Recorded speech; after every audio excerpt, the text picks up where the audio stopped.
In a distant galaxy, far beyond human reach, there was a planet made of silver light, Aurelia, the home of the alien royal family. Its towers floated in the air, powered by crystals that hummed softly like living hearts. The people of Aurelia believed their princess, Lyra, was chosen by the stars themselves, pure, perfect, and untouchable. But one day, something strange happened. A dark mist spread across the royal halls, and the princess suddenly fell to the ground, unable to move. The royal healers tried everything, energy fields, plasma medicine, even sacred chants, but nothing worked. It was as if gravity itself refused to let her go. Then came the king's voice, echoing through the planet's speaker systems. Whoever can lift the princess shall earn her hand, and command the power of Aurelia. Soon, knights from every world answered the call. Armored warriors, cyborg champions, alien gladiators, all came, each stronger and prouder than the last. The first knight stepped forward, his armor burning bright like a star. He placed his hands under the princess's body, strained, and groaned. But his arms shook, and his knees bent. The moment he tried to lift her, he fell backward, gasping. The crowd whispered. The second knight, even larger, tried next. He roared and summoned his power, the ground cracking under his feet. But the princess didn't move, not even an inch. The light around her shimmered like a shield. Night after night failed. Even alien warriors made of living metal couldn't lift her. It was as if the universe itself had made her too heavy to touch. Weeks passed. The throne room turned silent. The king's hope faded. And the princess, though still beautiful and calm, began to cry at night. She whispered to herself. No one will ever be able to lift me. Then, one day, a small ship entered Aurelia's orbit. It wasn't a royal ship. It was old, rusty, and made for work, not war. From it stepped a human man in a grease-stained jacket. His name was Ethan Cole, a mechanic from a mining colony on Mars. He wasn't a knight, nor a soldier. He didn't wear armor. He had a small toolkit, a confident smirk, and oil stains on his hands. When he arrived at the palace gate, the guards laughed. You? A human? You're here for the princess? Yeah, Ethan said. I heard you've got a lifting problem. The guards almost threw him out, but the king, tired of failure, said. Let him try. We've seen everything else. So Ethan was brought before the princess. The throne room glowed with silver light. The air was still heavy, and every eye watched him. The human looked at the princess and saw fear in her eyes, fear that he would fail too. He smiled softly. Don't worry, your highness. I'll be gentle. The crowd laughed again. But Ethan didn't care. He took a deep breath and walked closer. He crouched beside her, wiped his hands on his jacket, and whispered. All right, let's see what's really going on here. He placed one arm under her back. For a moment, the same heavy force pulsed through the air, the one that had crushed every night before him. It was like a living wall of pressure. But Ethan didn't fight it with strength. He didn't shout or strain. Instead, he focused, the way a mechanic focuses when repairing a broken engine. He could feel the energy field humming around her body. It wasn't just weight, it was a magnetic field, tied to her heart. He adjusted his stance, shifted his grip, and suddenly, the hum changed. The ground trembled. The knights gasped. And with a single, smooth motion, Ethan lifted the princess with one arm. The room exploded with shock. The alien king stood from his throne. The guards drew their weapons, unsure if this was real. The princess blinked in disbelief. You lifted me? Ethan grinned. Told you I'm good with heavy things. He placed her gently on her feet. The light around her body flickered, then vanished completely. The curse, or whatever had bound her, was broken. For a few seconds, there was only silence. Then, suddenly, the princess's eyes glowed bright gold. She stumbled but caught Ethan's hand. "You're not like the others," she whispered. "Yeah," he said. "I get that a lot." But as the king stepped forward, something strange happened. The ground beneath the throne cracked, and a deep rumble echoed through the palace. The same dark mist that had cursed the princess began to rise again, only this time, it spoke. "You shouldn't have lifted her, human." Ethan looked up at the swirling darkness, his jaw tightening. "Well," he said, "guess I just made someone mad." The princess clutched his arm as the alien knights panicked, and the king shouted for the guards. The light around the palace dimmed, and the stars outside began to flicker. That was the moment everyone realized, lifting the princess wasn't the end of the test. It was only the beginning. The palace shook as the dark mist grew thicker, curling around the crystal pillars like living smoke. The alien knights, once proud and fearless, backed away in terror. They had seen power before, but nothing like this. Ethan stood his ground, still holding the princess close. His pulse quickened, but his voice stayed calm. "All right," he muttered. "Looks like the problem wasn't just gravity." The mist gathered at the center of the throne room, taking shape, tall, shadowed, and shimmering like liquid metal. Its voice was deep, echoing through every wall. "You, a human, dared to break the seal of the celestial bond." Ethan frowned. "Seal? What seal?" The shadow's eyes flared with light. "The princess is bound to the core of Aurelia. She was never meant to be lifted by mortal hands." The princess gasped. "No, that can't be true. My father never told me." But the king's face told the truth. His silver crown dimmed as he looked away. "It was the only way to protect you, my daughter," he said, his voice trembling. "The core chose you to carry its power. Anyone unworthy who tried to lift you would be crushed by the same force that guards the planet." Ethan blinked. "So you turned your daughter into a battery?" The court gasped at his tone. The king's guards drew their weapons, but the king lifted a hand, silencing them. He had no defense. "Without her," the king said, "our planet would fall into darkness." Ethan looked down at the princess, her glowing eyes filled with fear and sadness. He understood now, every knight had failed not because they were weak, but because the planet itself had made sure of it. The princess wasn't heavy because of her body, she was heavy because she carried the weight of a world. The shadow turned toward Ethan, its voice rising like thunder. "Return what you have disturbed. Leave this place, human, before you destroy everything." Ethan didn't move. "I don't think so," he said. "You said she's bound to something. Maybe that something needs fixing." He set the princess gently on her feet. She swayed but didn't fall. The dark mist recoiled as he stepped closer to the glowing floor where cracks had formed. Inside those cracks, Ethan saw gears, not metal ones, but living ones, pulsing like hearts. "A machine," he whispered. "Your whole planet's alive." The princess nodded weakly. "The core of Aurelia keeps us alive. It powers the light, the cities, everything. But it's been weakening for years. My father tied it to my life force to keep it stable." Ethan looked at her, then back at the dark figure. "And I'm guessing you're the core's guardian?" The shadow's form wavered, its voice cold. "I am the balance. You have broken it." Ethan cracked a grin.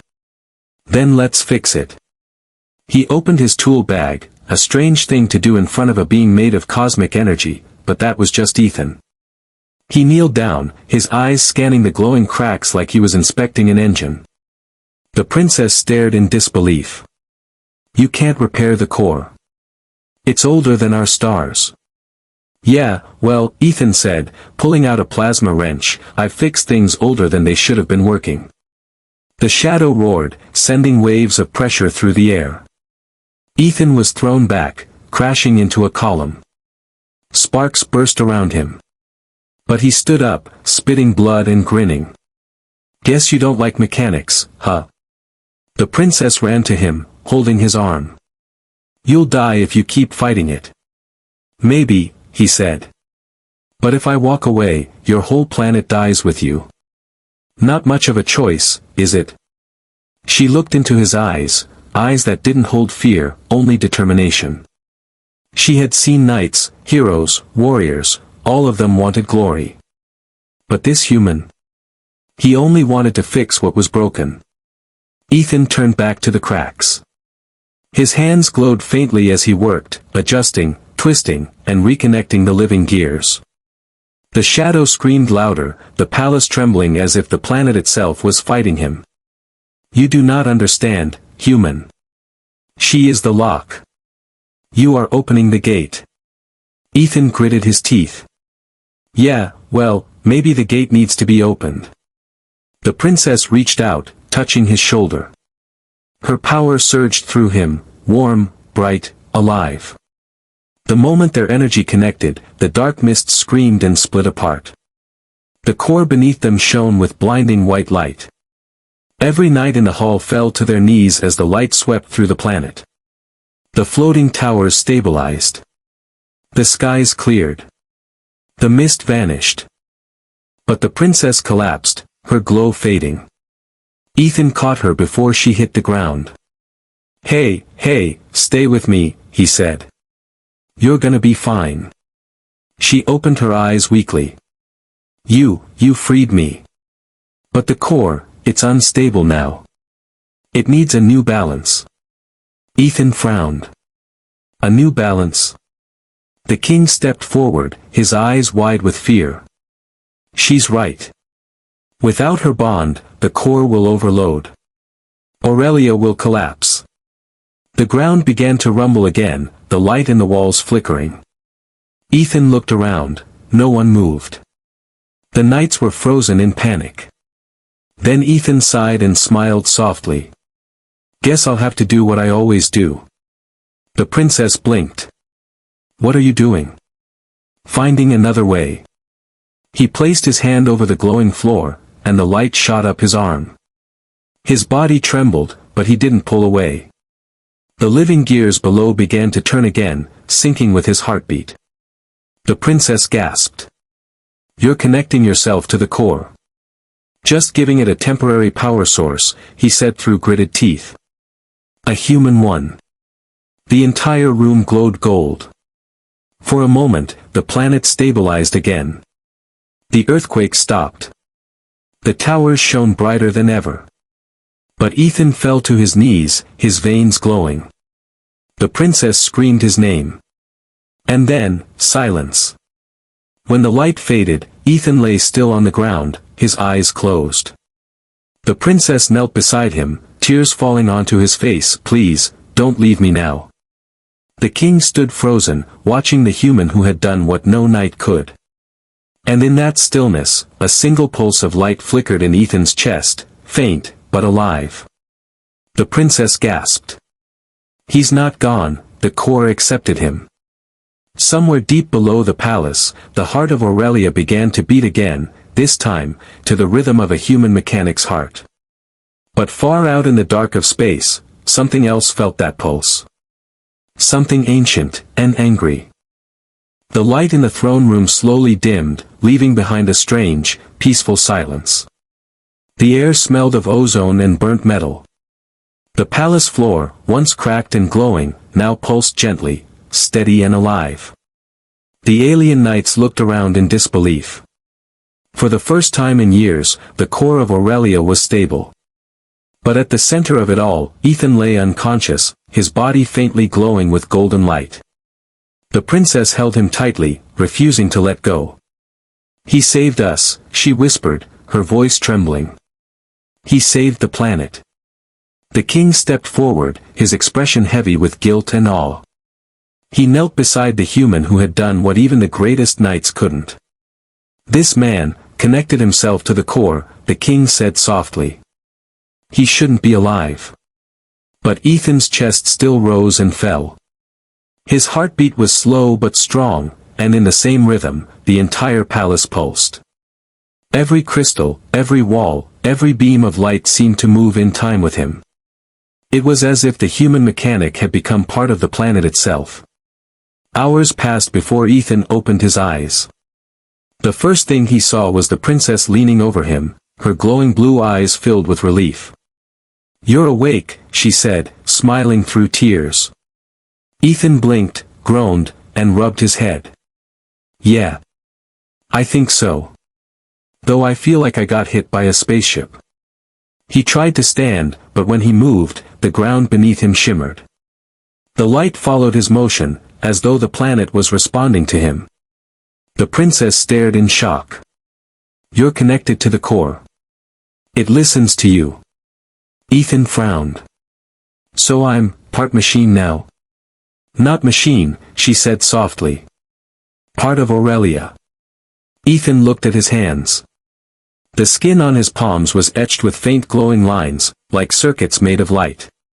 He could feel energy moving inside him, not blood, but something brighter, heavier. "Great," he muttered. "I fix engines so much, I turned into one."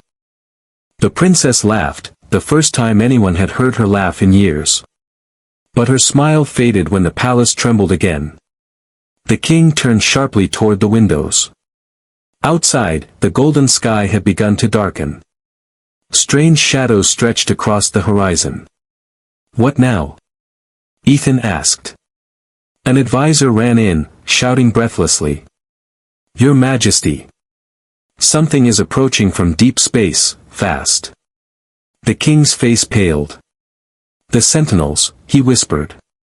The princess turned to him, alarmed. "The guardians of the core." The king nodded grimly. "They were created to protect the core from any foreign touch. If they detect a new connection, they see it as a threat." Ethan raised an eyebrow. "So let me guess. They're coming to kill me." The king looked down, ashamed. "Yes." Ethan sighed, standing up despite the dizziness. "Well, that's just perfect. Save the planet, get executed by its defense system. Typical day for me." The princess stepped forward. "We won't let them hurt you. You're the reason we're still alive." He smiled weakly. "Appreciate that, but I don't think they'll listen to reason." Outside, the sky exploded with light. Massive ships descended through the clouds, silver, sharp-edged, alive with energy. They looked like ancient statues of gods, their eyes burning white. Each one radiated the same energy Ethan felt pulsing in his veins. "They're linked to the core," Ethan said quietly. "I can feel them." The princess looked at him. "Then maybe you can talk to them." He hesitated. "Talk? Or get vaporized trying?" "You connected to Aurelia," she said. "Maybe now Aurelia can speak through you." Ethan took a deep breath and nodded. "All right. Let's give it a shot." The next hour passed in chaos. The sentinels surrounded the palace, hovering like titans in the storm. Their voices thundered in unison. "Foreign entity detected. Remove intrusion. Restore original balance." The king ordered the palace shields up, but the energy barriers flickered. The sentinel's power was beyond anything Aurelia had faced before. Ethan stepped forward to the balcony, his jacket fluttering in the heavy wind. "Hey! I'm the guy you're mad at," he shouted.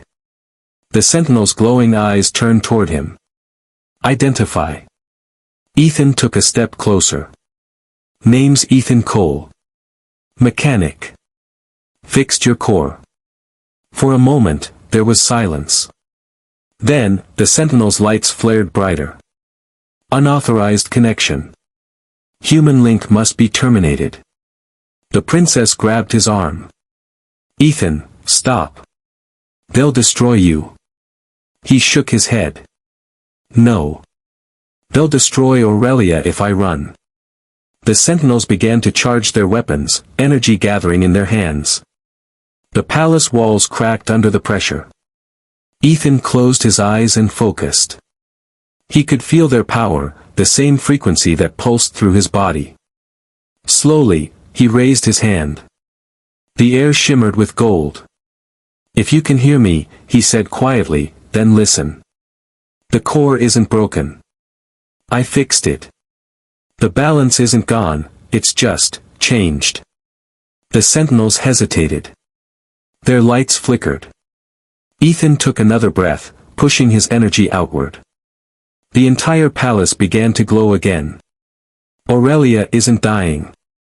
It's evolving. You can feel it, can't you? The core's heartbeat. It's stronger now, because it's human, too. For a brief moment, the storm stopped.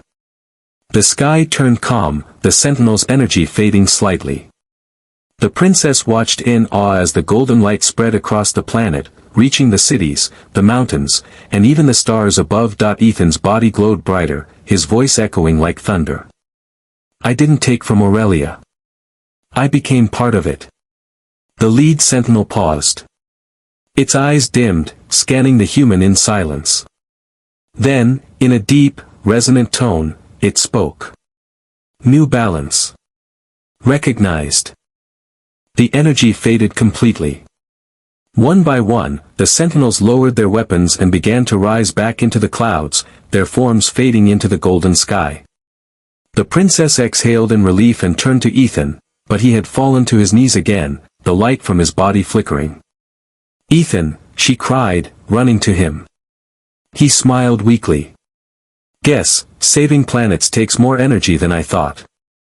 The king rushed forward, calling for medics.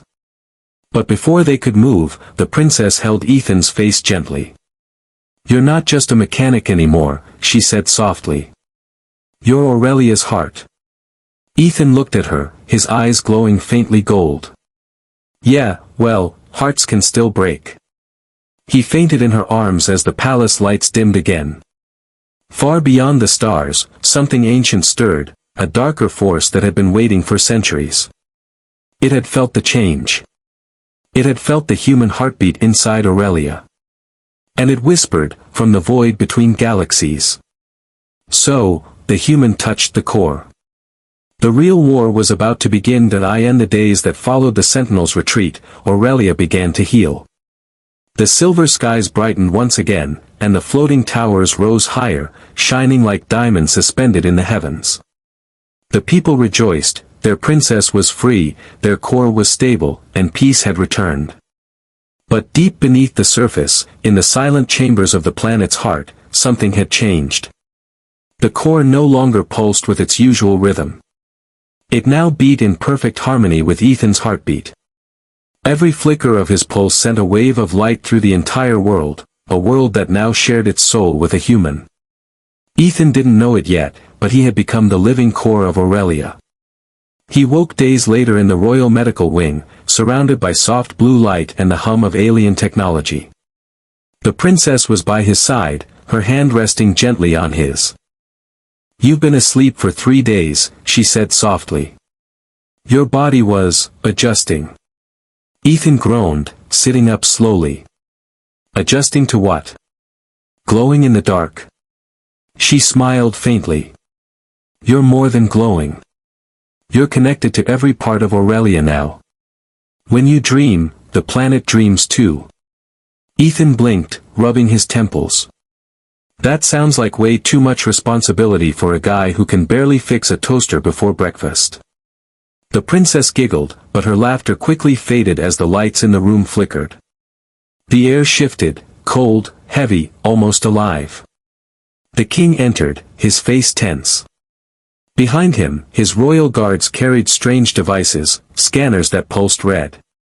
We detected something, the king said grimly. A signal. It came from beyond our system. Ethan frowned. A signal? Like a distress call? No, the king replied. A response. Someone, or something, has noticed the core's change. The princess's eyes widened. You mean, they know? The king nodded. And they are coming. That night, Ethan couldn't sleep. He walked out to the palace balcony, staring up at Aurelia's glowing twin moons.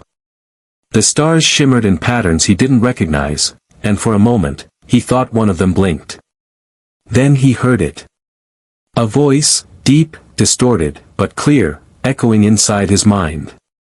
You carry what is not yours. Ethan spun around. No one was there. The air was still. Who's there? He whispered. You touch what was made before humans crawled from their dust. You link yourself to power you cannot bear. Ethan clutched his head. The voice wasn't coming from outside. It was inside him, inside the core itself. Get out of my head, he hissed. You are the key, the voice said. And keys, unlock doors better left closed. A pulse of pain shot through Ethan's chest, and suddenly, the sky above him cracked open with lightning. The palace alarms blared. The guards rushed outside, shouting, as energy rippled across the horizon. The princess ran to the balcony, eyes wide with fear. Ethan. What's happening? He grimaced, holding his chest. Something's talking to me, through the core. The king's advisors appeared with scanners. The core's energy is spiking. Something is trying to breach it. Then, in the distance, space itself tore open. A black rift appeared, swirling like a wound in the sky. From within it, a colossal shadow began to emerge, vast, shapeless, and ancient. That's not possible, the king whispered. That's Erebus. The name made the room go silent.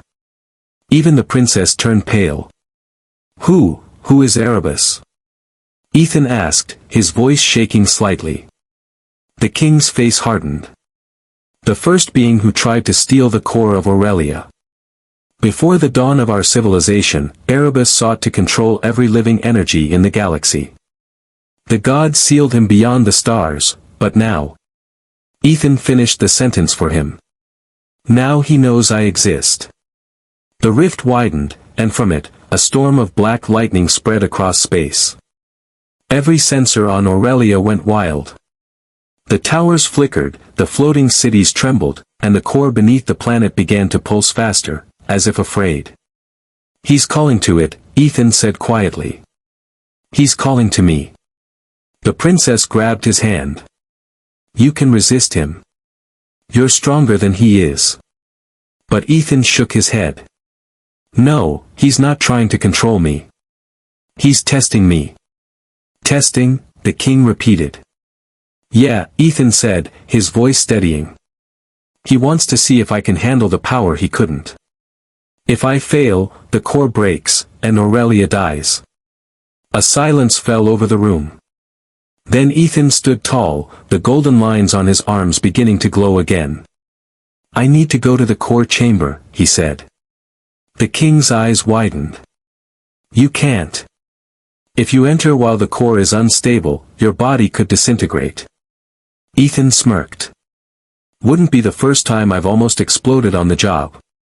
The princess stepped forward, tears glimmering in her eyes. I'm coming with you. He looked at her for a long moment, then nodded. All right, princess. Let's go fix your planet, again. They descended deep beneath the palace, to the heart chamber, where rivers of glowing energy flowed like molten glass. The core sat at the center, spinning slowly, its light dimming and brightening in waves. As Ethan approached, the energy responded, stretching toward him like living threads. He placed his hand on it, and instantly his vision exploded with stars. He wasn't in the chamber anymore. He was floating in endless space, surrounded by constellations and golden circuits that hummed like music. And there, ahead of him, stood a figure, tall, black as shadow, with eyes like dying suns. Erebus, Ethan said quietly. The being's voice shook the void. You are human. Weak. Finite. And yet you hold the heart of a god. Ethan clenched his fists. I didn't take it. I just fixed it. Fixed. Erebus laughed, a sound like thunder and metal grinding. You bonded with it. Now it is yours, and through you, mine can return. Ethan's body glowed brighter, fighting back against the darkness. Not happening. You're not taking this world. Erebus extended a hand, and the stars around them twisted into a storm. Then you will burn with it. The void collapsed into light and shadow, and Ethan screamed as the core chamber shook violently. The princess reached for him in terror, shouting his name, but his body was already surrounded by golden fire. And in that fire, his eyes opened, no longer just human. Erebus, he said, his voice echoing with power, you want the core? You'll have to go through me. The battle for Aurelia had just begun. The core chamber blazed with golden light, brighter than the sun.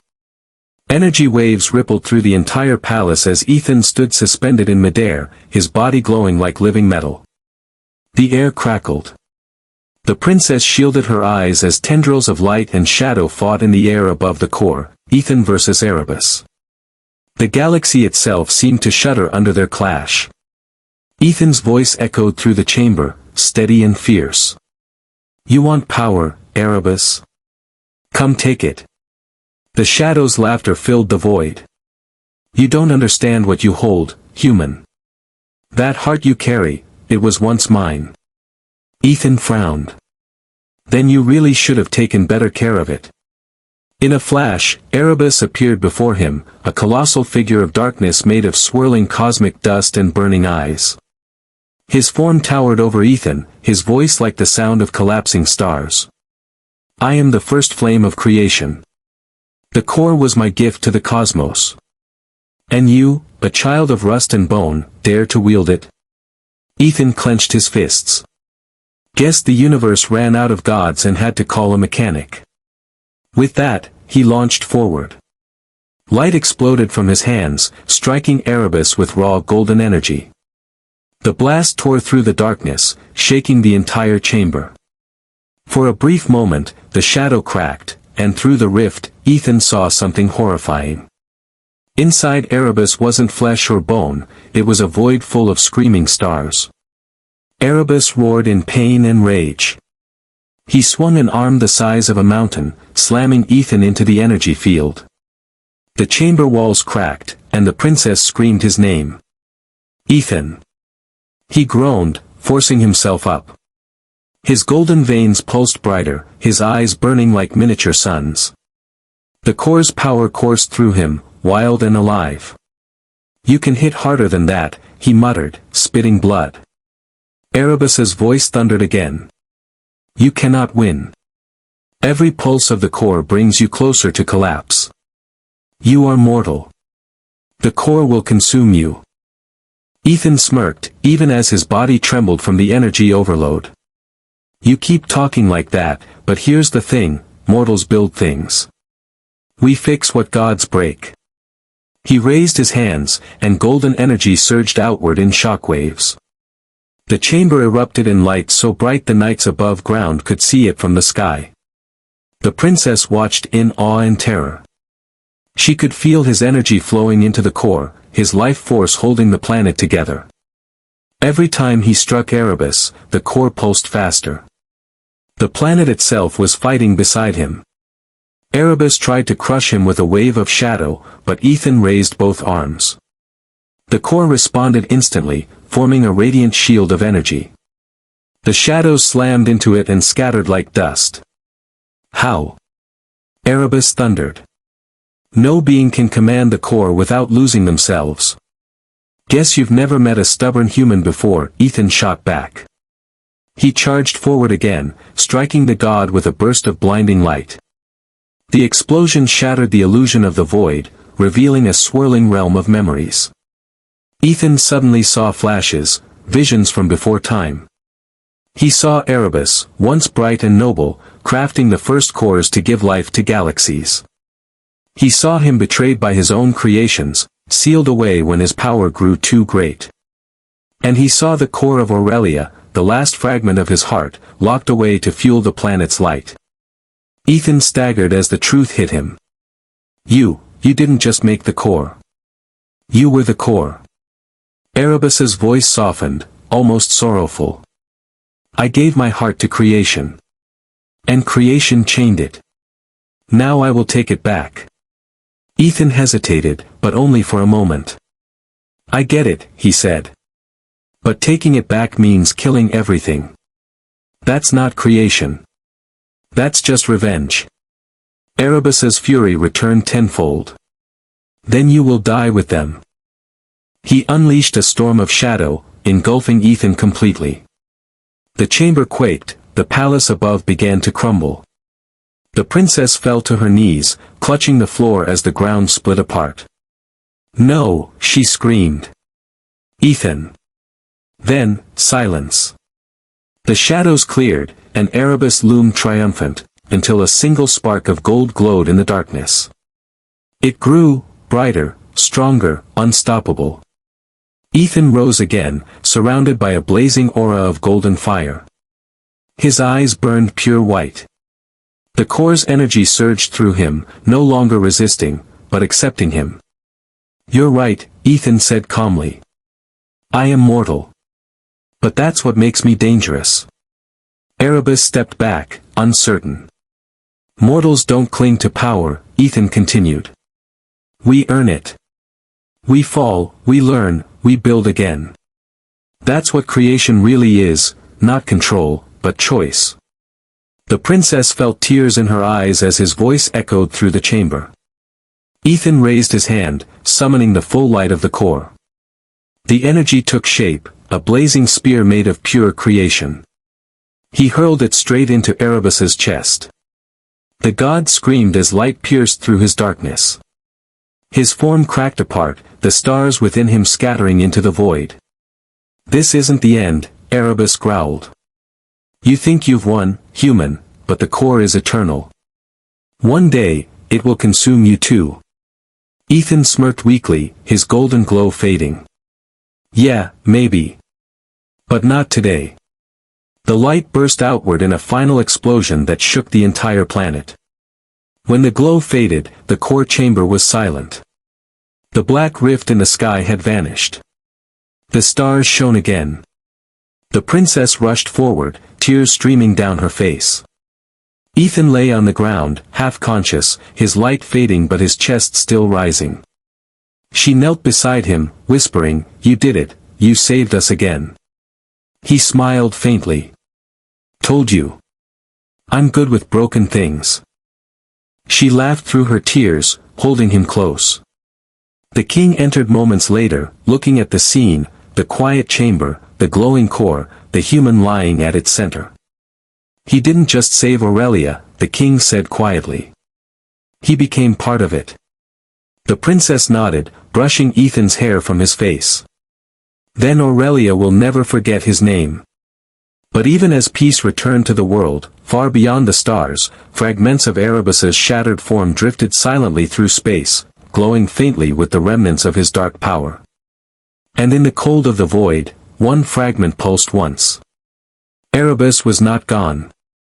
He was waiting. Days passed since the final battle in the core chamber. The planet of Aurelia, once trembling under the weight of a dying heart, now glowed brighter than ever. The skies were clear, the storms had vanished, and for the first time in centuries, the light of the twin moons reflected peacefully over the royal city.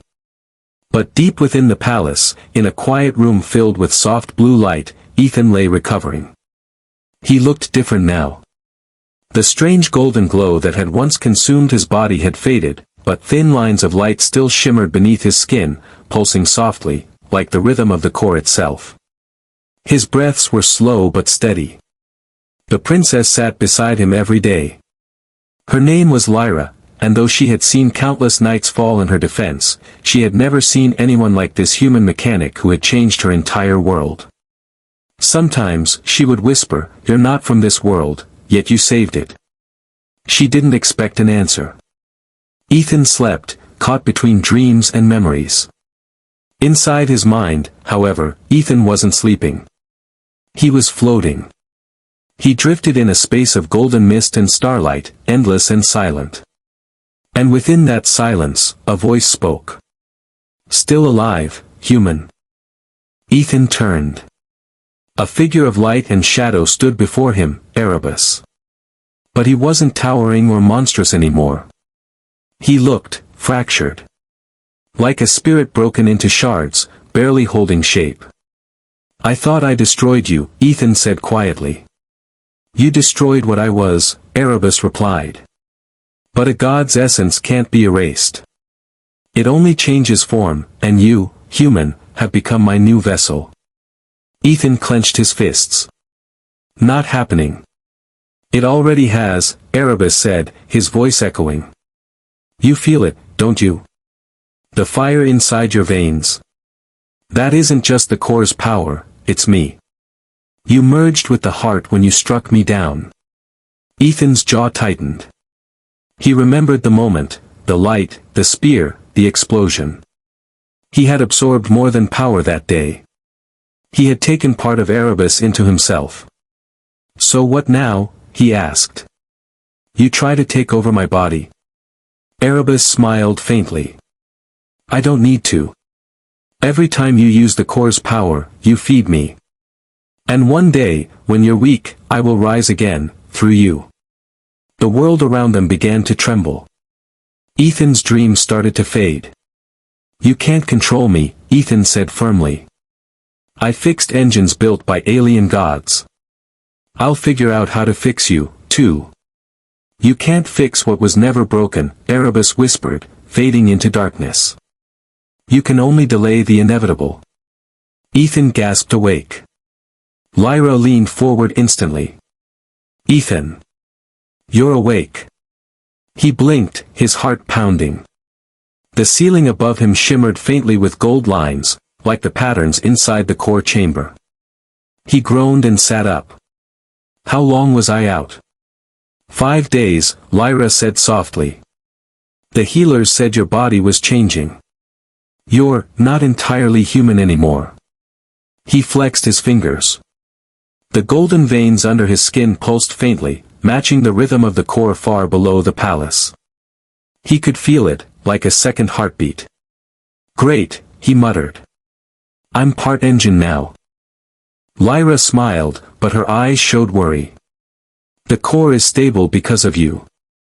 You're linked to it somehow. But the energy it gives off, it's changing everything.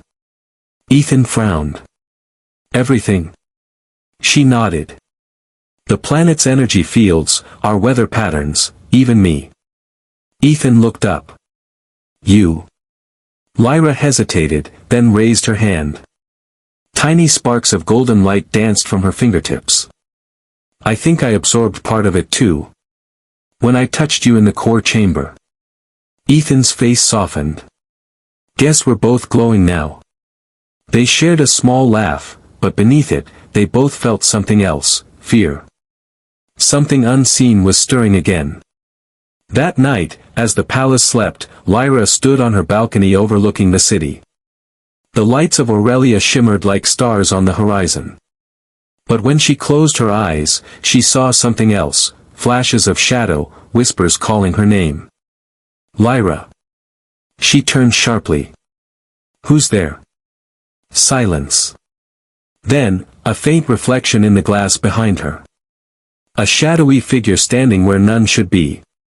Its form was faint, familiar. You carry his light, the voice said. And through that light, I can return. Her breath caught. Erebus. The reflection smiled. He cannot hold me forever. The core is mine, and soon, you will be too. Before she could react, the reflection vanished. Lyra stumbled backward, her hand trembling. Her skin glowed faintly, gold shifting to a dangerous crimson for a brief second before fading. She whispered to herself, no. I won't let you control me. The next morning, Ethan was in the repair bay, because even after saving a planet, a mechanic never stops tinkering. He was trying to fix one of the alien ships damaged in the battle when Lyra entered quietly. That he smiled when he saw her. Hey, princess. You look, he stopped. Her expression was distant. Ethan, she said softly, do you ever feel like, something's still watching us? He hesitated. Every day. She nodded slowly. Last night. I saw him. Ethan's face went pale. Erebus? Lyra nodded. He spoke through my reflection. Said the core isn't done with us. Ethan's hands clenched around the wrench. Then we'll make sure it is. He turned to the ship, an old Aurelian cruiser. Its design hummed faintly with the same golden light that pulsed in his veins. Where are we going? She asked. To the edge of the core field, he said. If Erebus is still in there somewhere, we'll find him, and end this for good. Lyra looked at him, her eyes full of trust but also fear. And if he's inside you? Ethan gave her a small, sad smile. Then you'll have to do what I couldn't. The engines roared to life, golden energy swirling around the ship. As the craft lifted off into the glowing sky, Lyra whispered, "Please don't make me choose, Ethan." He didn't reply. Because deep inside his chest, beneath his glowing skin and brave words, a faint whisper laughed quietly in the dark. We're not so different, you and I. And Ethan's pulse flickered, once, with a flash of shadow, the sky over Aurelia burned gold as Ethan's ship sliced through the upper atmosphere. Lightning rolled across the clouds, not of storm, but of energy, the core calling him home. Lyra sat beside him, her hands clasped tightly, eyes glowing faintly in the reflection of the cockpit glass. Beneath them, the city shimmered with peace, unaware of the storm that was about to begin again. The core's readings are unstable, Ethan muttered, adjusting the controls. Its pulse rates doubled since yesterday. Lyra's voice was soft, but firm. That means Erebus is waking. Ethan nodded grimly. Then we stop him before he stops everything. The ship descended into the planet's heart, toward the glowing chasm that led to the core chamber. The same place where a mechanic once faced a god and lived. But this time, something felt different. The core's light was no longer pure gold. It pulsed with veins of black. When they reached the chamber, the air was heavy, thicker, colder. The once bright walls now shimmered with faint shadows that moved on their own. Ethan stepped forward slowly. Feels like déjà vu. Lyra followed, her steps careful. The core hung above them, floating, beating like a living heart. Half of it glowed golden, the other half, dark as space itself. Suddenly, a voice echoed, deep, calm, familiar. You've returned, human. Ethan clenched his fists. Didn't expect me to. I knew you would. You and I are bound now. The core is your life, and my prison. Ethan looked up, and in the reflection of the core's surface, Erebus appeared again. But not as a towering god, he looked like Ethan now, same face, same eyes, only darker, colder. Lyra gasped softly. He's inside you. Erebus smiled faintly. I am what remains of him. A shadow in the light. And every moment you resist, you weaken both of us. Ethan ignored the words, stepping closer. I didn't come here to talk. I came to finish this. Erebus tilted his head. To destroy me, you must destroy yourself. Are you ready to erase both our worlds for the illusion of peace? Lyra stepped forward, shouting, You lie. You only bring destruction. Erebus turned his gaze to her. And yet, princess, you feel me too. The light inside you trembles, my whisper already found you. Lyra's hand glowed gold, then flickered red for a moment.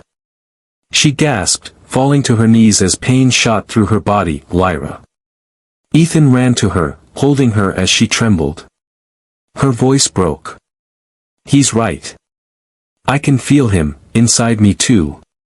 Erebus's laughter filled the chamber. You are both fragments of the same story, the mechanic and the princess, light and dark. My essence flows through you both. There is no victory here, only union. Ethan looked up, anger flashing in his eyes. I don't care what you are. You don't get to decide who we become.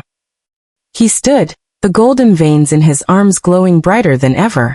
The core pulsed faster, responding to his defiance. Energy flooded through the chamber, shaking the ground. Erebus. Ethan shouted. If you want control, come take it. The reflection of Erebus smiled, and stepped out of the core. The air exploded. Shadow and light collided, filling the chamber with blinding energy. Ethan and Erebus slammed into each other, their forms merging and separating again like a storm of creation. Lyra watched, tears streaming down her face as their struggle shattered the floor around them. Each time Erebus struck, Ethan countered. Each time Ethan faltered, the core screamed, torn between its two masters. You can't win.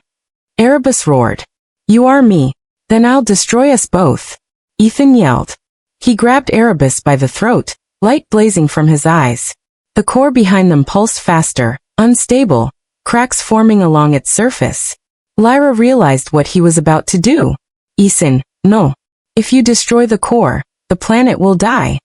Ethan turned, his voice calm but heavy. Then I'll fix it one last time. Before she could stop him, Ethan leapt toward the core, dragging Erebus with him. The god screamed in fury as both of them crashed into the glowing heart. The world erupted in light. Lyra shielded her eyes as the entire chamber exploded in gold and black energy. Waves of light shot upward through the planet's crust, reaching the skies. The city above saw twin beams pierce the heavens, one golden, one dark, twining together before fading into pure white. When the light faded, the core chamber was silent again. The core itself had changed, no longer a heart, but a sun suspended in the air, balanced between light and shadow. Ethan was gone. Erebus was gone. Only the soft hum of life remained. Lyra fell to her knees, tears falling silently. Ethan. But then she felt it, a faint warmth against her chest. She looked down. Her pendant, the one Ethan had repaired days before, now glowed faintly with golden light. And inside that light, she heard his voice, faint, calm, and smiling. Told you, princess. I fix broken things. She covered the pendant with her hand, crying and laughing all at once.